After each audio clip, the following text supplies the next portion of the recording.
Hi everybody, it's Katrina. Welcome to the Crafty Corner. We're going to make some UV resin earrings.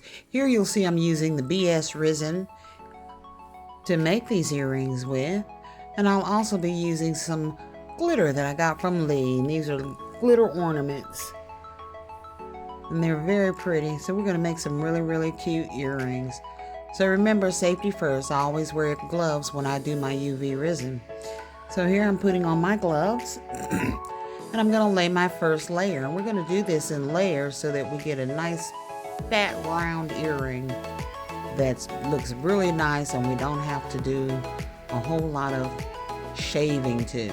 So once I've laid my first layer of resin in and I'm satisfied with the amount, that's when you'll see me take my glitter and I start laying it in. And I'm laying this glitter in simply because they are ornaments, and you want your ornaments to be able to be seen in the earring. That's part of the design. These ornaments consist of hearts of all different shades and colors, as well as lips, kiss lips, as in to give someone a kiss. All right, and I'm taking them, spreading them apart, and going right around this earring. Now this particular mode I do have two of, but I decided to just use the one mode and make one earring at a time. Alright, so I'm putting in a little bit more because I want a nice thick layer so that it has a 3D effect from both sides by layering it. So we're going to layer this, and then once we get it layered and it's to your liking, we're going to cure it in our UV lamp. So I decided to go in and put a few more of these ornaments in there because I just thought they were so cute. And these earrings are going to be so pretty. Just wait till you see them. And I'm going to go in just a few more hearts and lips to put in this earring. Alright.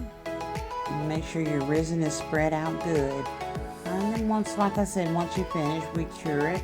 I cured it for 60 seconds.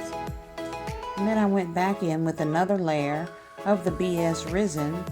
I got this resin off of Amazon, and it is one of my go-tos. I like this resin.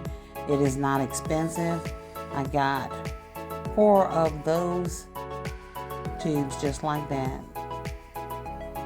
for about $30 for all 4 of them, and they are about 100 grams each, so it's 400 grams of resin, and it cures very nicely, not oily like some of the other UV resins that I've used.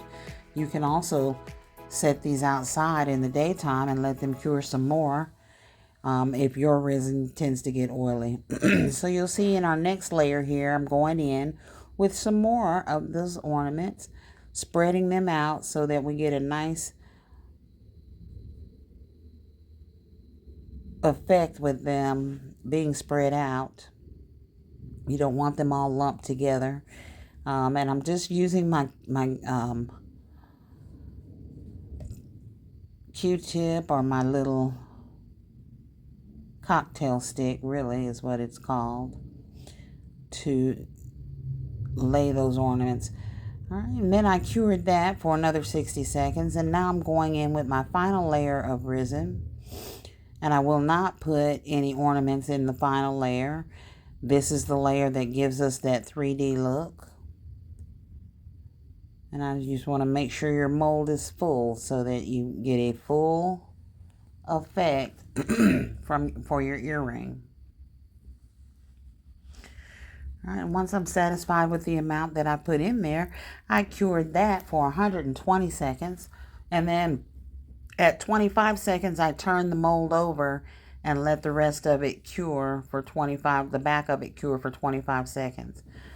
Then I took my drill. Now you'll see me and this drill, we kind of had a fight with each other, but I won. But I take my drill, and this is just an Apex Forge drill. I also got this off of Amazon. And it came with 62 pieces. And it was actually very affordable, $14 for 62 pieces. All right, so I put my drill bit in there and I started to drill. The first earring I drilled, went through like a breeze. I should have videotaped that one, but instead I videotaped the second one, and it was giving me a fit, y'all.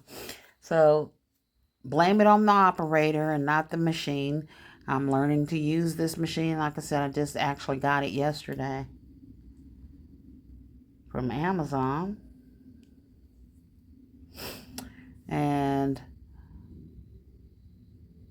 what ended up happening was that I did not have the bit in there all the way. So it wasn't going all the way through like it was supposed to. So I finally got the drill bit in there correctly after about, I don't know, 1, 2, 3, 4, maybe even 5 tries. But as you can see, I never give up. I got the bit in there correctly, got the holes through there. And that was because I kind of risened over the holes. I didn't mean to, but sometimes it happens. And you have to realign your holes again. So that's what I did.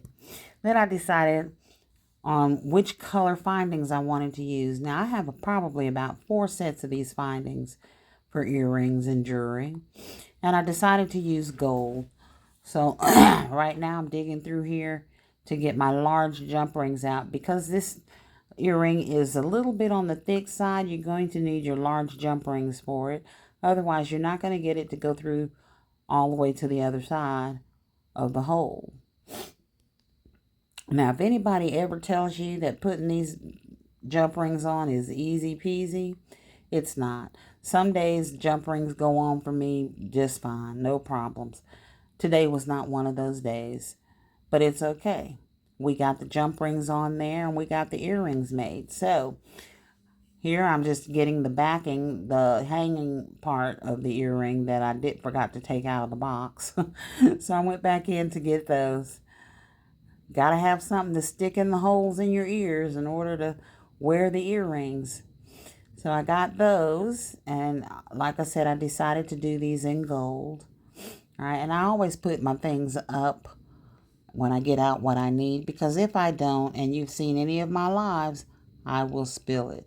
Now, needle nose pliers, those are wonderful things to have to make your ornaments with, or to make your earrings with.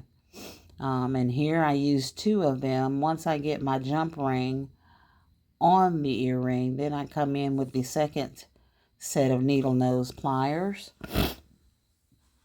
to help close those, because sometimes they're just easier to close with 2 pliers than with your hand in your plier, especially if you had to open it more than it's already open. And in this particular case, I did have to open these a little bit more so I could get a straight line, or a straighter line, going into the earring. All right. Usually you just take that hook, you put it on there, turn it, and it slides right in. But because these earrings were much thicker, that was not the case. So I had to straighten those earrings out, those jump rings out just a little bit more, so that I could actually get the earring to feed through. All right. So here I'm struggling a little bit, but hang on, y'all. It's coming. I did manage to get it on there and got both earrings done the same way. The second earring wasn't quite as difficult as the first one, but of course, because you learn from the first one, it's easier. So over here now I am straightening out that jump ring so that I can catch it on both sides. And in just a second, I'm going to grab the other set of pliers and we're going to put the hook on there. All right, and then with the other set of pliers, I catch both sides of those jump rings. That's after I drop it, then I do go back in with those pliers. The jump ring didn't come out. Now I'm putting the hook on.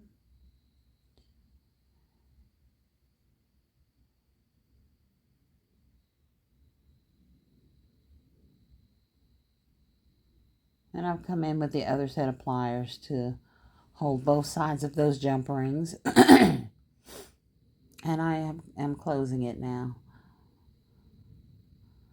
Closing that jump ring down to a smaller hole.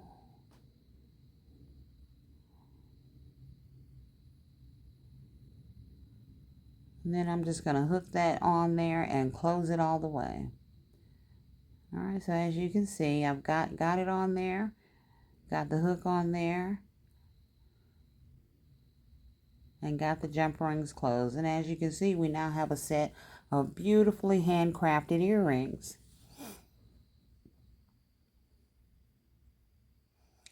Now I always make an earring case or holder for my earrings, and I use cardstock and holographic paper. And there you can see I have put those earrings in their place. Thank you for watching and tuning in to the Crafty Corner.